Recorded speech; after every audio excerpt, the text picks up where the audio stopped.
নমস্কার বন্ধুরা, কিভাবে ইলশে মাছের মাখা মাখা ঝোল রাঁধতে হয় দেখুন আপনারা। আমি এখানে পেঁয়াজ, রসুন, তারপরে হলুদ, মরিচ, জিরার গুঁড়ি, ধনিয়ার গুঁড়ি, গোলমরিচের গুঁড়ি, তারপর লবণ, তারপর একটু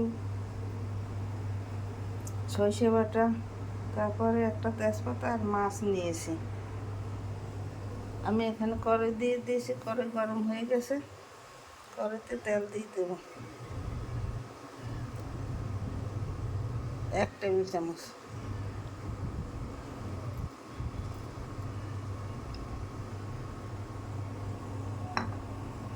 এর মধ্যে মাখার মধ্যে একটু তেল দিয়ে দেবো 1 চামচ।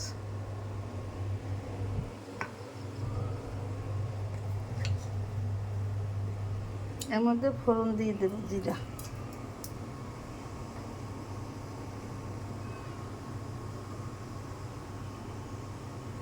এটাকে এখন মেখে আমি দিয়ে দেবো। আমি 2 মিনিট পর ফিরে আসছি।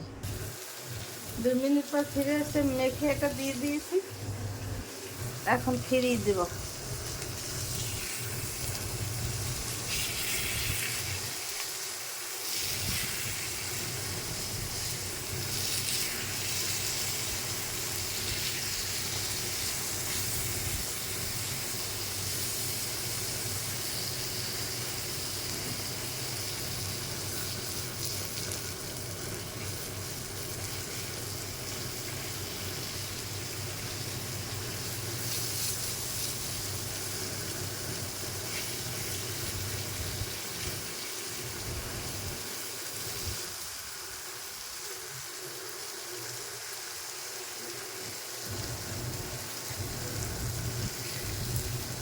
এটা একটু ভাজা ভাজা হলে মশলাটা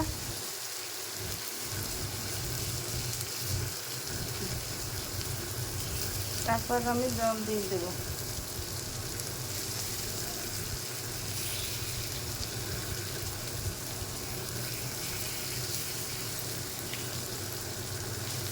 মশলা ভাজা হয়ে গেছে,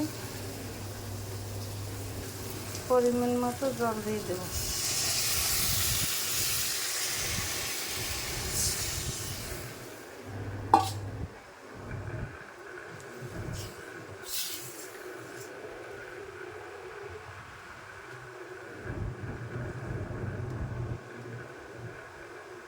দুই মিনিট পর ফিরে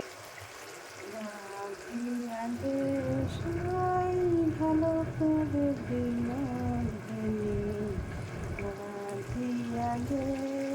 মোর বধু যেন বাধা থাকে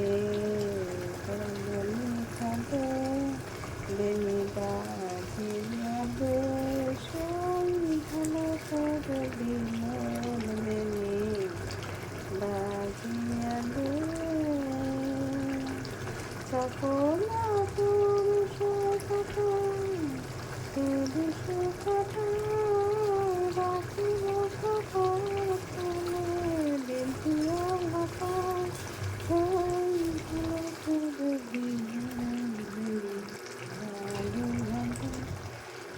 2 মিনিট পর ফিরে আসছি। আমার ইলশে মাছের ঝোল মাখা মাখা হয়ে গেছে। আপনারা এইভাবে ঘরে তৈরি করে খেয়ে দেখবেন, খেতে অনেক সুস্বাদু লাগবে।